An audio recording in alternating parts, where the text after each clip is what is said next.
Hello, everybody. Welcome back. This is Brian, Mr. Betcher for Breaking Down Security. Hello. Hello. Miss Berlin is at a concert with her son, and I told her that you should go to that because we're just a podcast and those kinds of things you'll remember forever. So, like I said, I try to be a benevolent dictator, if you will. So she'll be joining us next week. We got some topics that she'll be doing that will be very interesting for us to do. So we're recording on Saturday night because tomorrow is the finale of Game of Thrones, and I don't want to miss it, and I don't want to shortchange Mr. Betcher with his opportunity to do podcasts. So, are you watching Game of Thrones, sir? No. Oh man, really? Really? It gets better after the first season. There's less, sex. So, less weird sex too. So, yeah. So, yeah, looking forward to that, and getting to see what happens with the rest of the cast. So, I actually didn't start watching it until like season 5, and I had to binge 20, 30 episodes. So, but it was very enjoyable. So, will there be a reunion episode in 10 years? I don't know. I do know that they're doing a documentary the following week, so it'll be a couple hours of that. I think it's the same weekend as Memorial Day here in the U.S. On that weekend. So, all right. So let me see. I want to do this first. So we have an update from last week. We talked about password hashes and some of the stuff that I was doing as being a real hacker and stuff. And one of our slackers had wrote back to me and he was like, "Hey, maybe you could have made your password cracking a lot easier." And I was like, "Oh yeah, how so?" And he said that if you pulled the hashes off of the system correctly, there's actually two 32-character hash values. And the first one is, what did he say? It was like once the hash, depending on how it pulls, it will be typically 32 or 64 characters with a colon in between two sections. First section is an empty hash, which is required to do past the hash. However, the second half after the colon is the NTLM hash, which you could use directly for cracking. So he was, telling me how, and there's some links in our show notes to a site that uses secretsdump.py to recreate the hash values. And if you pull the second bit of that full hash, then you can do things like,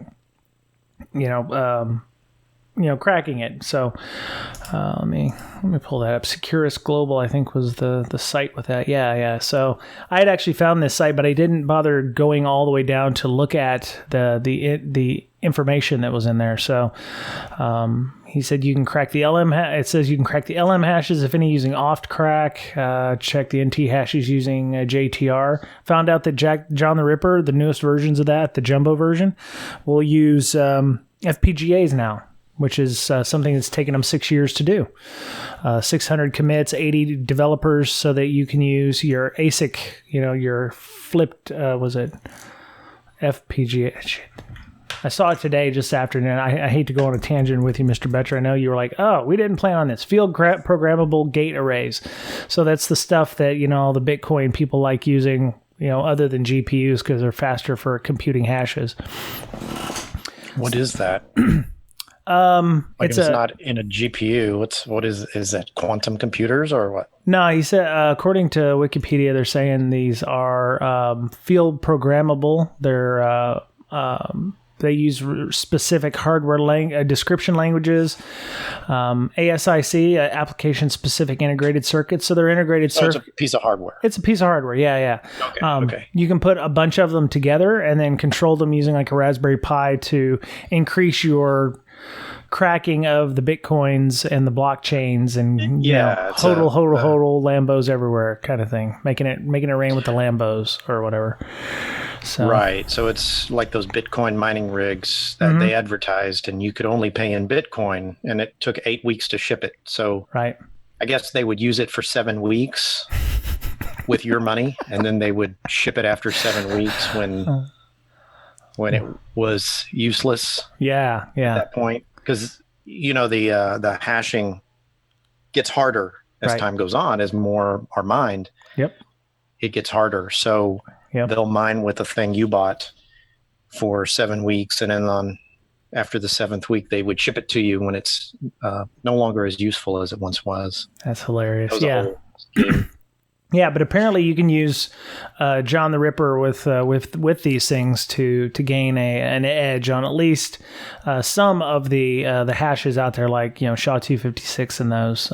I guess I'll have to go hunt up the show note link that I have from Feedly that I pulled out for that. So, yeah.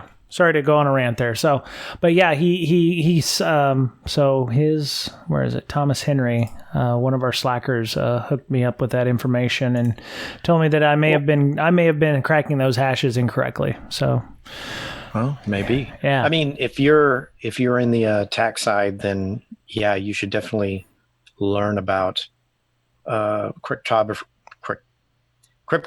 and cracking hashes and all that, and the different types and what you need to do in order to get, I guess, full use out of your rig. Mm-hmm. Yeah, he said if you're using Hashcat, you'd want to use M-M1000. If you have the full 65 character hash because of the colon, you can use the Metasploit module SMB_login with the hash in the password field in order to see where that account has access. If it has admin access, then you can use PSExec. So if I was still on that engagement, and that was one of the things he was like, hey, you still have access to those boxes? I was like, no, those are gone, but I will definitely try to set up something here in my own office. And then of course I bricked my server, I think, when I flashed the updated BIOS, and now it's just sitting over there in a Hulk. So I'm kind of very unhappy about that, but I'm deciding on whether or not to get a new server. So okay. Speaking of tangents, go ahead. That is a pen test, right? That you did? Well, it was an internal network pen test. Yes, we were supposed to act like we're bad guys and do the things. Okay, so sort of like a red team thing. Mm-hmm. Mm-hmm.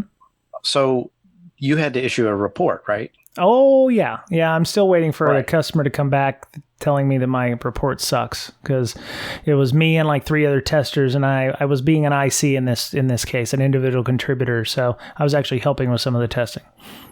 So if your company's big enough to have a red team, they need to issue reports whenever they do their thing, right?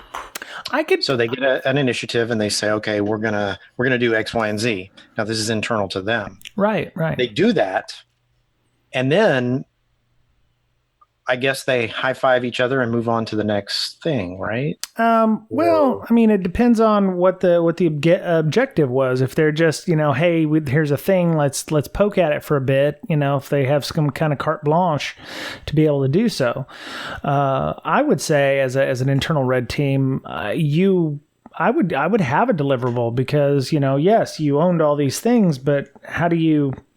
The report or your testing needs to, show that something happened or something didn't happen in this case. And to be able, if something bad did happen, that you can express that risk in some kind of deliverable, because you may give it to your boss, and your boss's boss is looking for something, and if you go, you're going to have to deliver something to somebody. If you're red team, I mean that's my opinion. I'm sure there's people out there yelling at me, telling me I don't know what the hell I'm talking about, but the end goal should be to actually increase defenses, right? Mm-hmm. Yeah. You're supposed to be the independent third party, but it's not always the case when you're an internal red team. You kind of have to, there's some there's some politicalness in some of the things that you find, because, if they're not ready for, that ugly part of that baby to come out, then, you may have to, explain how to mitigate it. I think that's where the important thing of, being why an independent third party or an independent pen testing company coming in and doing that is better, because, the company's expecting that. Internal pen testers may be a little more hamstrung, or, maybe restricted more than a third party. So I don't know. Yeah. Are you trying to segue into something? Because, Leviathan is trying to build out, my company is trying to build out a red team as well for additional engagements. So in addition to our normal testing. So if you're interested in that, we do have a link in our Slack for the job board, but I can also put a link in the show notes to our job description. It's not a junior position. What's the difference? For what? You said Leviathan's getting into that. Well, what's the difference between that and what they already do? Oh, well, I can read you some of the job description. You can understand. Yeah, here, hang on.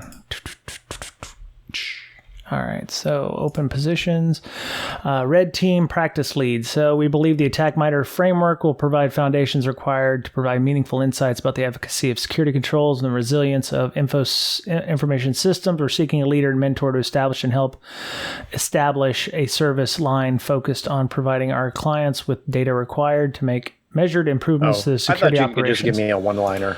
Oh, apologies. Like the difference between the pen test and the red team third party. Yeah. Well, this practice lead is going to be creating methodologies to, I guess, evaluate existing controls in place. Thank you, honey.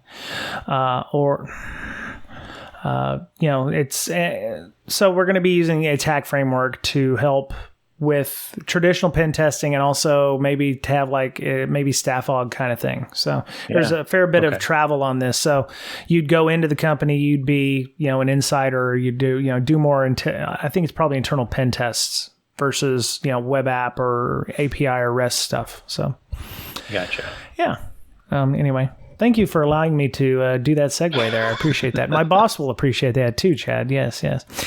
But yeah, I'll put a link in the show notes to our discussion for that. It's definitely not a junior position. So if you're looking to make a move or something, let us know. Send me an email on bds.podcast and I'll send your information along. So, all right. So we have some discussions. We have a couple of news stories and we're also going to talk about some vulnerabilities that were found and how you might help defend against these things. A lot of news came out about the wormable, they called it wormable, RDP vulnerability. Apparently, it's 2019 and people have not found out that RDP is bad to have exposed to the internet. It's one of the worst things you could have. In fact, when we do an engagement, we look for RDP. That's one of the first things, if not the first things. Yep. So we scan for externally, and then we work our way in from there. So on the 14 May, Microsoft released as part of Patch Tuesday, they call it Critical Remote Execution Vulnerability, which is 2019-0708 in remote desktop services, formerly known as terminal services. I loved terminal services. Now, the interesting thing is, if you're running Windows 10 in your environment and something better than 2008 R2, you're supposedly not vulnerable because I believe they have set by default network NLA, network level authentication. But if you're running even older versions, and this was one of the odd things, they actually issued patches for Windows XP on this, which shows you how old this bug is, and it's been in there for a while. They said vulnerable systems include also Windows 7, Server 2008 and R2, Windows Server 2003, of course. I don't believe it says 8 and 10 are not affected. There's no coincidence that later versions are unaffected. And it is no coincidence that later versions, they invested heavily in strengthening the security of their products. And these were improvements that were not possible to backport to earlier versions of Windows. Okay, so when they busted backwards compatibility on 8 and 10 and servers 2012 and 2016 and 2019, these things didn't come up. So if you're running older versions of Windows, make sure that if you're running RDP on the internet that you're not running RDP. They said a mitigation on this is, of course, to, add network level authentication to your system. So if you have a 2003 box on the internet, fix that. And, when this came out, we were on Slack, as Mr. Betcher is often want to do as well as I. And, I was like, nobody's running 2003 or XP on the internet. And somebody, of course, said, yeah, I have a customer that's doing that right now. And I was like, oh, God, that's not a good day for any service provider doing that. So. Right. And this has been a problem for quite some time because it's in XP, right? So this is fascinating because you find something that's been a bug. It's not like they released it last year. It's a bug. It's only been a bug for a year. It's been a vulnerability for what, a decade or two? Yeah, XP came out in 2001-ish. I mean, and depending on when this was added, if it was added after Service Pack 2 or Service Pack 3 possibly, or whatever, it could be, it's at least a decade old, So that it's like, wow, who knew about this way back then? Oh, yeah. Because they were super hacker for the last 10 years. I know that people searched blogs and other things on the internet for the, what was it called? The shell shock vulnerability. And that had been a bug for decades as well in Linux. Right. And they found some people talking about it from years and years ago before that vulnerability came out. And it was kind of fascinating. So I wonder if they'll do the same thing with this. Yeah, I'm sure that they're at least looking for, they're looking at the patches because Patch Tuesday came out. So I'm sure they're looking at the patches for that and trying to figure out where the fix has been. There's the other thing that I found interesting was there was a number of GitHub repos that were being created with what appeared to be exploit code.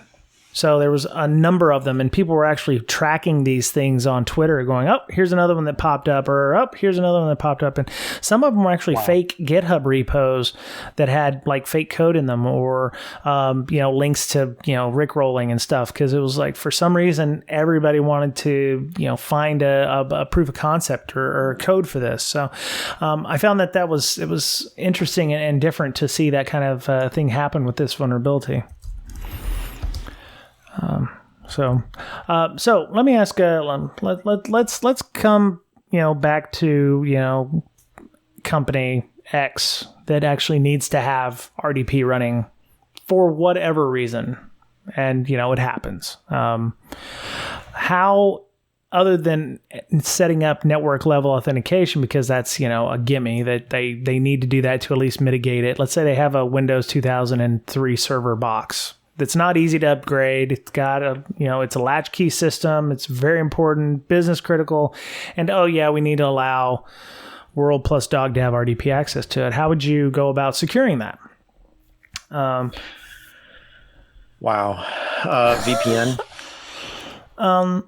Gateway, jump box, something in between. Right.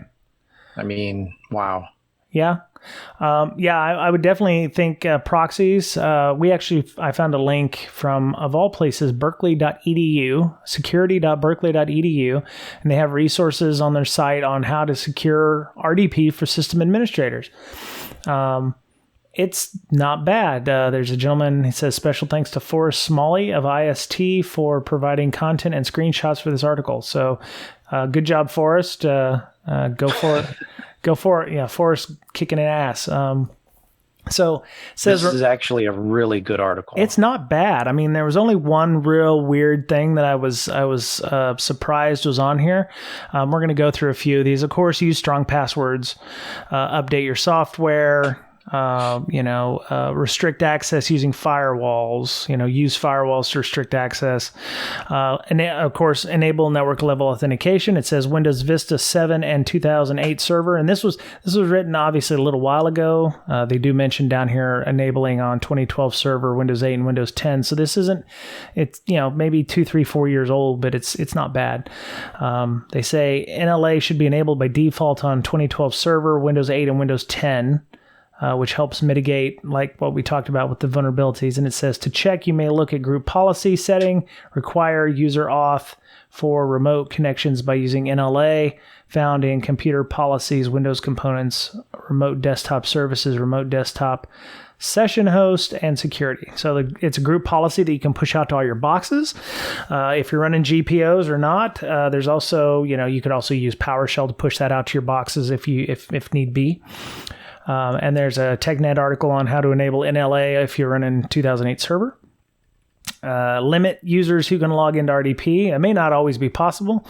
One of the things I would suggest is if you can't limit the users, limit the permissions the user has when they log in. So don't allow them to be local admin, make them, just a user who can't install anything. Mr. Betcher, you mentioned jump box, having some kind of proxy. They have to log into this box and then they proxy through to that other box. That makes complete and total sense. Let's see. Yeah. Well, they say using RDP or PC Anywhere is not recommended, but you can do local security logs and monitor those. So that's a big plus for this article. Yep. Setting monitor up logs, those. Right. Anything funky, like login attempts from the local administrator. Also, you could use laps as well. Restricted groups, setting your place. Your techies will still have administrative access remotely, but using the steps above, you've removed the problematic local admin account, having RDP access. Going forward, whenever new machines were added, I think some of this is probably, berkeley.edu specific, but they said going forward, whenever new machines are added into the OU under the GPO, your settings will be correct. So, setting up a restricted user or restricted group, software restriction policy so that if somebody does gain access to the box, they can't just install software. Of course, there are ways around that. If anything that doesn't require UAC to be ran. So if you can get a zip file to run, or portableapps.com back in the day where you could get a browser or something put on there. Python will also run in a minimal zip file. Let's see, account lockout policy is always good. So if, somebody's attempting to do a brute force or something like that, have a lockout policy. And then get alerted when it is locked out. Absolutely. Yeah. If only there was an application I knew of that, would allow you to help set that up. I don't know of one. Me too. If only. Yeah. So also, if let's say you have access to a server that does have RDP, because you have to do that, you and maybe a handful of other people. Right. Well, set up alerts so you get a text or an email whenever you log in. Yep. Whenever your account log in, rather. Right. So that way, at 2 a.m. when you're asleep, you get this text and you're like, well, I didn't log in. Oh, then you have something to miss. Yep. The only really interesting and a little bit, off on this was they said change the listening port for remote desktop. It doesn't take much. We have talked about security by obscurity, changing port numbers for known services. So, you can move it off of 3389, but that's not going to stop them forever. You can make it 33,389 or something like that. They will find that. All they have to do is scan the host for any port and find those. It'll get rid of the skitties, but if you do some of these other things, you don't have to worry about them anyway. Right. So RDP gateways, I don't think I've ever used one of these. It looks like it says tightly restrict access to RDP while supporting remote connections through a single gateway service. So it's a jump box, I think, or Bastion or something like that. Requests go over HTTPS. Of course, your HTTPS should be using the highest level TLS that you can use. So TLS 1.2 in this case. Let me see. Tunnel remote connections through IPsec or SSH. That's another great way of doing it. If you can't use a VPN, or, I would, like you said, use a VPN if you can. That would be the best way to do it, but that may not be, possible in all cases. Find some way to send, PuTTY or P-Link or something out to your customers if you need to, and then typically firewalls will have that option. So what? For VPNs. Yeah, if you put a VPN in front of it, you could definitely set up a VPN type connection. Firewall, you mean? Yeah. Right. Use existing management tools for RDP logging configuration. It says using other components like VNC or PC Anywhere are not recommended. As a matter of fact, what was that? TeamViewer got popped in 2016 and was not letting anybody know. So these kinds of technologies do get popped. VNC is really awful because there's no encryption for that connection, which is why you often run VNC over an SSH connection. For additional. Michael set up a alert in our organization back in the company we worked before to alert on anybody who connected via TeamViewer, because every TeamViewer session talks to the mothership, right? In somewhere in Europe, I forgot where it was. Oh, I see. Yeah. So, in theory, there could be loss of data if you use TeamViewer, because it always talks to the headquarters. Okay.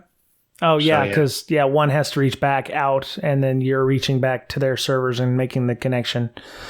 Right. Yeah. So it's not a true peer-to-peer. Right. I mean, I guess it is, but there's some communication to a third party. Right. So,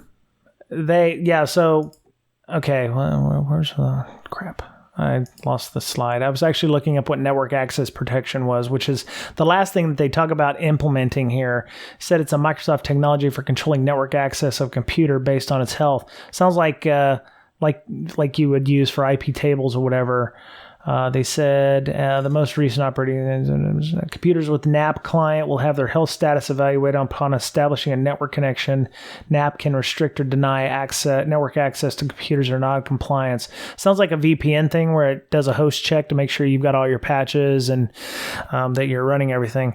And then, of course, Wikipedia tells me NAP was deprecated in server 2012 R2 and removed altogether in server 2016. So, but it's still technically a possibility if you're running older Windows Server versions that you could implement, checks to make sure that clients, touching the systems are, good. Let me see. What was the last bit? Two-factor auth. Yes. Having some kind of two-factor auth is always a good thing if you can do that. Gateways do provide a simple mechanism for controlling authentication via two-factor based smart cards, or you can also use YubiKeys, apparently. So that's nice. If you want something you can put on your resume, set up two-factor authentication somewhere. Mm-hmm. Oh yeah, right. Yeah, that's sexy. It's real sexy. Two-factor is a must in these kind of situations. Right. So there's a lot you can do if you have to expose RDP to World plus Dog. It just takes a little bit of effort, and explaining to people, and it's looks like all based in Windows. So if you do have to have that open and running, then you have that option. So this is in the show notes if you're interested in checking this out. But yeah, using something like PC Anywhere or TeamViewer is not good. And there's some fairly cheap and effective methods by which you can get around that. As a matter of fact, tunneling remote desktop connections through SSH, if you're using Windows 8 or Windows 10 or something like that, you could just install the Windows subsystem, which they're coming out with the new version 2 very shortly, which will have a small Linux kernel, but it's a fully functional open SSH server, so you'll be able to do port forwarding or whatever, just like you would with a regular Linux box. So that's always an option for your systems there. All right. Let me see. One last news story. So how many of you use Elasticsearch? Raise your hands. If you're driving, don't. Okay. So say what now? No, both don't. Hands? Yeah, don't do both hands unless you're driving a Tesla, and then immediately put them back on the steering wheel. So according to Bleeping Computer, it says an unsecured survey database exposes info of 8 million people, which, I don't know if I'm becoming, jaded and stuff with all the it's only 8 million. Come on. Right. I loaded. Why are we even talking about this? We just got done talking about RDP and stuff, and an article or an ad on Bleeping Computers came up about TeamViewer being hacked. So that was kind of funny. Anyway, so they had an unsecured database. It was Elasticsearch database, which for those of you who don't know what Elasticsearch is, it's a data store that is used, and you can gain access to the information on Elasticsearch by REST APIs and such. It also it's a GUI that you can query the database. I don't think Elasticsearch is. It might have a GUI. I'm not sure. It's anytime you hear about elk stacks, that's the E for elk, ElasticSearch, Logstash, and Kibana.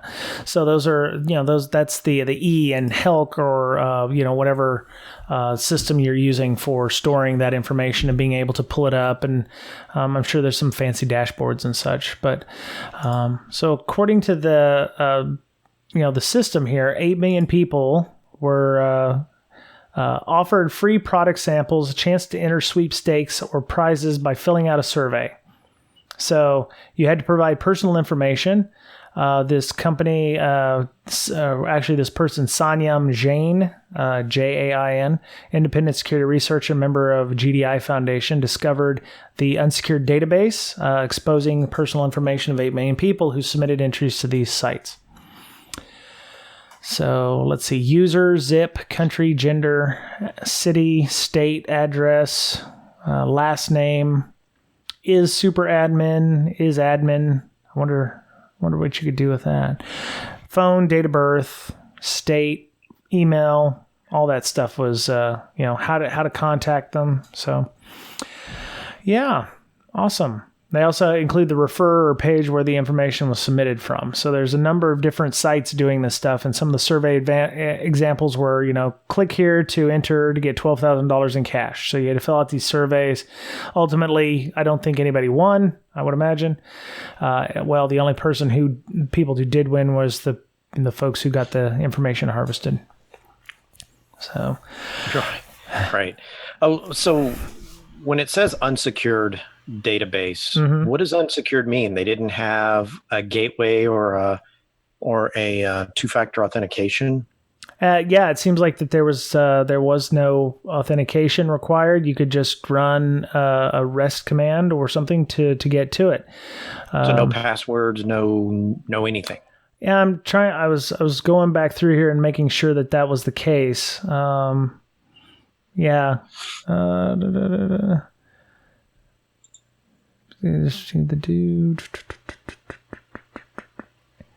it doesn't exactly say if there was no authentication or if it was poor authentication or what have you. But unsecured for me is almost like how you hear with S3 buckets when they're open. So you have you can just view it by going to it. So it says here that they also had issues getting a hold of whatever shady company had this database. So they ended up having to go to Amazon, who gave them the information they needed to find out how to get a hold of the organization. Yeah, when researchers find exposed databases, in many cases they never receive response, or if they do, the companies are typically not appreciative, efficient with an I, so it's efficient. Wow, yuck. On the other hand, kind of iffy, right? Yeah, they are efficient, yeah. On the other hand, told us they appreciated the work of the independent researchers trying to secure data found on the internet. Quote, we're grateful for any information pertaining to our data security, including information shared here. We take privacy seriously, yeah. Our investigation related to this matter and efforts to notify potentially affected individuals were undertaken immediately upon receiving the information here and are ongoing. So there you go. So this ended up somewhat okay. It was just really hard to get a hold of these folks, so they went to Amazon to get the information. So, and actually, they said 8 million people's information was leaked, but this researcher found 130 million additional records in the database. The number of people affected is much smaller due to the number of duplicate records. Oh, so you could win $12,000 and other monthly prizes. You multiply your odds by entering again and again and again. Yeah, yeah. You enter a couple of hundred times, you've got a better chance of winning. And I use that quotey fingers because nobody probably won. So we have some information like we did with the RDP stuff, trying to figure out how you configure security for ElasticSearch. This is directly from elastic.co, which is what appears to be the company that makes ElasticSearch. They have everything I found about authentication. They stated in the hell? Okay. So they said authentication is possible. There's add-ons that you can have added to it using Python scripts to add things like basic authentication, which it's awful. Yeah, you don't really want to use basic auth because there's really no way of stopping anybody from running, several 100,000 requests or checks against a brute force of the passwords that you have or whatever. There are controls you could put into place, like fail to ban or whatever, if you were monitoring the log files properly, where it would lock the IP address possibly. But yeah, it's a little rough. Let me find the link that I was looking at. Brief overview of running Elasticsearch securely. They say prevent usage of script feature for arbitrary execution of code. They say that Elasticsearch has no concept of a user. So that's interesting to me. That's what kind of got me with this. Essentially anyone that can send arbitrary requests to your cluster is a quote super user unquote. I don't know enough about it. I need to do a little more research on it. I'm sure people in our SIM channel can help us out with that. But they said Elasticsearch does not consider authentication or authorization to be its job. Elasticsearch has no concept of a user. Essentially, anyone can send arbitrary requests to your cluster. As a super user, it's reasonable limitation to impose. There are so many ways to implement various authentication and authorization schemes. Many of them are closely coupled with the application domain. So the idea is you're not supposed to necessarily put Elasticsearch on the web like an S3 bucket. It's just supposed to store things, but the idea is you're not supposed to leave it exposed out there. So, like the S3 buckets, this is supposed to lay behind, 7 firewalls and your application layer and your web layer and all that stuff and be called by your fancy ass web application. So yeah, but there are ways of doing it. You can put in a proxy. They suggest putting in a proxy if you're going to have to set it up like an S3 bucket. Scripting without dynamic scripts, I would say probably putting in some kind of restrictions for users. Let me pull that up, that other document that I have here. There's you can do a reverse proxy, so you could proxy your connections through a proxy, kind of like how we did with the jump boxes on RDP. All your connections will go through that and make sure it's correct. The Elastic Company.co actually has an authentication mechanism or an add-on called Shield, not to be confused with the Avengers Shield, that you can use to enable LDAP authorization. It's a security plugin for Kibana and Elasticsearch made by Elasticsearch. Has native support for session management, encrypted comms, role-based access control, and audit logging. But good news, it costs money. Pricing for an Elastic Cloud subscription starts at $45 a month and includes Shield. So sounds like the only way you can get access to this additional security is by paying for it and using the Elastic Cloud subscription service. So not the best way of adding security by having to pay extra for it. A lot of companies may balk on that. But yeah. There's also, I saw a couple Reddit articles where they were like, yeah, you can set up an LDAP server to do LDAP-based authentication.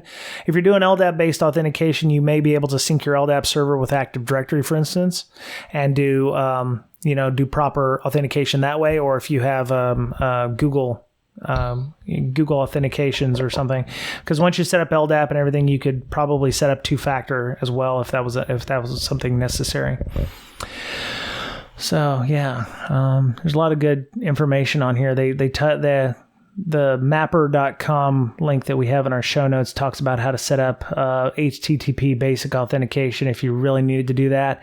The only thing I would add after you did the basic auth, if it was required to have that open, was to put in, fail to ban or deny hosts or something like that would, or, set up IP tables. My friend Joel at work showed us ways you can use IP tables to do rate limiting or to block, unnecessary connections.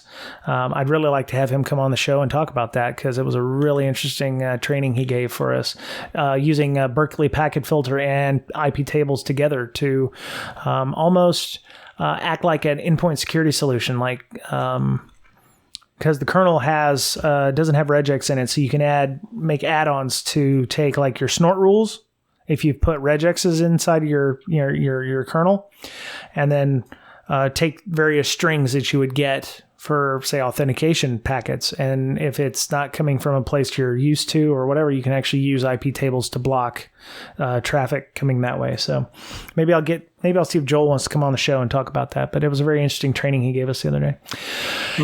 Anywho, well, you know what?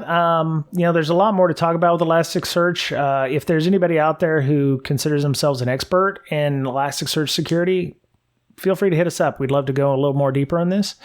We've been doing what seems like a lot of DevOps stuff this year, talking about containers and Docker and these things. And this seems like another good thing we could talk about with, storage of data, or, because a lot of people use this stuff to store threat intelligence data or store, things that they can query on later. So we'd be interested in having you on. So there you go.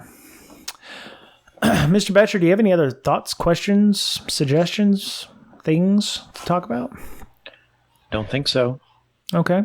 Well, tell us a little bit about yourself, what you do, where to find you on the internet. Well, I do a lot of things, namely work for a large company, doing engagements, things like that. I have a tool that I work on, kind of develop with Michael Goff. And so I'm diligently working on that. We are done with the next version, so that's good. We're going to release soon. So we've quit adding stuff, because as we go on these engagements, we say, oh, wow, we need this. And right. So we add it. Right. And that takes time. Oh, we need to add this too, because blah, blah, blah. And then we add that, and that takes some more time. So we finally reached sort of a stopping point now. So it is battle tested. Oh, nice. Okay. What's some of the new stuff that's come out in this major release? In this one, mainly some pro stuff, like, what have we added? Remote access report looks at all the connections coming in and out, and like RDP. Nice. Perfect example. Oh, okay. You can do it from the source or the destination. So that comes out in that report. It has been a while since we've released one. So there's a lot of features that I can't even remember, because it was probably 3 to 6 months ago when we added them. There is one that we haven't tested yet that I added. It's going to be an offline log. So you can download some logs and run LogMD against them. But right now we haven't worked out all the kinks, so it'll kind of be a hidden feature in this next version.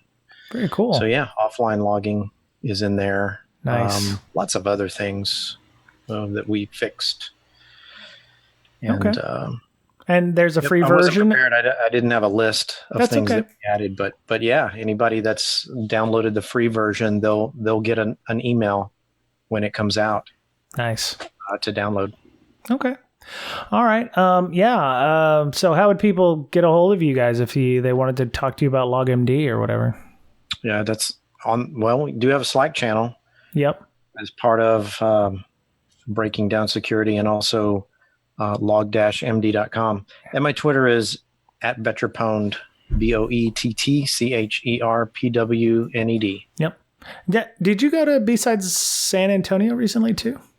I haven't. No. Oh, okay. Well, I thought one of us or both of us or somebody was going to B-Sides San Antonio or Austin. Maybe that was Miss Megan. But she likes it when Megan went to Austin. Okay. She may have went to San Antonio as well. She likes it when we mention Miss Roddy on the show. She's one of our moderators on our Slack. She's an awesome lady. So yeah, Miss Berlin is doing the Hackers Health on Twitter. She's doing conference villages for people who, want to do talks on mental health. She's quick to tell people that she's not a mental health professional, but, you think of it like AA or, self-help groups where you get together and you talk about your issues or what works for you or whatever. If you're interested in having one of those at your conference, you can contact her at Hackers Health on Twitter, or, she's also on Twitter at InfoSister, INFOSYSTIR. Megan Roddy is also one of our Slack moderators, and she's on the board for that. So if you're interested in reaching out, you can get a hold of her as well. Her Twitter handle escapes me at the moment. I think it's Megan Roddy, but I could be wrong. I'll put it in the show notes and make sure that we get that added as well. So, I'm doing a lot as well. In addition to doing a weekly podcast with Mr. Betcher and Ms. Berlin, our tickets for our conference up here, the InfoSec Campout, has gone on sale. So we're having 2 nights of camping. If you're interested in coming to the Seattle area, we have a nice camping venue. You can set up a tent. Come in on Saturday. We'll have potentially some workshops. We're still looking for sponsors and workshops. I think we're good on volunteers, surprisingly, because I think we've got about 6 people now for volunteers. If you're interested in coming, it is InfoSec Campout, all one word.com. You can go to the GitHub page that Ms. Wendy Knox Everett created for us. It's a labor of love because I'm actually learning how to use Markdowns to update the web page and using GitHub for reals. I'm coding all the things, man. I love it. Wow. So, tickets went on sale. We've already sold out of our super attendee tickets, which were our special tickets. Somebody's going to get, those 5 people are going to get special items for the conference. We're going to be in a gigantic barn with concrete floor and seats, and we're going to have some talks from 3 to 8 p.m. on Saturday, the 24th of August. And then people can come in the night of the 23rd on Friday and camp. And then the 24th is our workshops and conference. And then you can camp the night of the 24th. And then on the 25th, you got to get the hell out by noon. So we're trying something. People are saying it's a bit avant-garde. It's not tour camp. One of the failed slogans that Matt Domko, one of my board my board people, said, if it sucks, then you can drive home. So we're not out in the boonies like tour camp, but we're not trying to be tour camp. So there you go. It's not a lock-in. It's not a lock-in. No. We've got a ton of information on InfoSecCampout.com. Just talking about it, and it's making me all sweaty and stuff because I hope it works. I feel like Inigo and Fezzik. Inigo, I hope we win. So I'm just hoping that something happens, and So we'll have T-shirts. We're looking at food options. We have a call for papers if you're wanting to come and speak. We can't guarantee money for you to come and visit yet until we get some sponsors. If you're wanting to be a sponsor and throw some money at us, we would love to talk to you, and we can supply you with whatever information you need. So. I apologize for this being so lengthy. It won't be the last time you hear it. And you can shut it off at this point if you'd like. But so we also have a Twitter, an official Twitter. It's going to be very low bandwidth, low threshold, low messages at InfoSec Campout, all one word.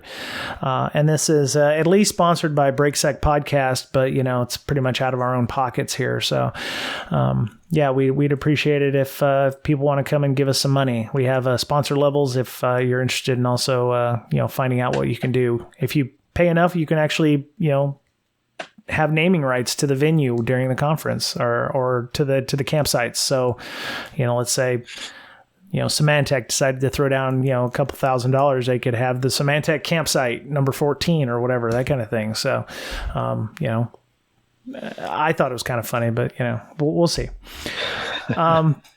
Anyway, getting back to the matter at hand, you can follow me on Twitter at Brian Brake, BryanBrake.